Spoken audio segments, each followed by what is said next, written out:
كتير جدا عن الموضوع، وقدروا يوصلوا إن المخ قبل الموت بيقل تدفق الدم ليه بشكل كبير جدا، فبيرد كاستجابة بنشاط كهربائي ضخم وأعلى من الطبيعي، وكاستجابة للنشاط ده بيبدأ يتولد عند الشخص حلم وصف العلماء بالحلم الواعي. سيبك بقى من الكلام العلمي ده وتعالى نبسط الموضوع. لما الشخص بيقرب من الموت المخ بيخليه يحلم حلم بجودة عالية، حرفيا 8K مش هتقدر تفرق بينه وبين الواقع. بس في ناس كتير شككت في البحث ده، لأن لو ده صح فإيه تفسير إن الشخص بيشوف نفسه وهو في غرفة العمليات ويشوف مواقف حصلت في غرفة العمليات بالفعل، وكل ده رغم إنهم فاقدين الوعي.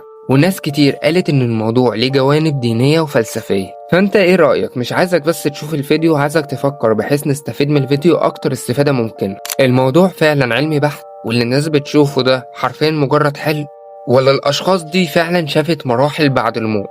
وبعدين قولي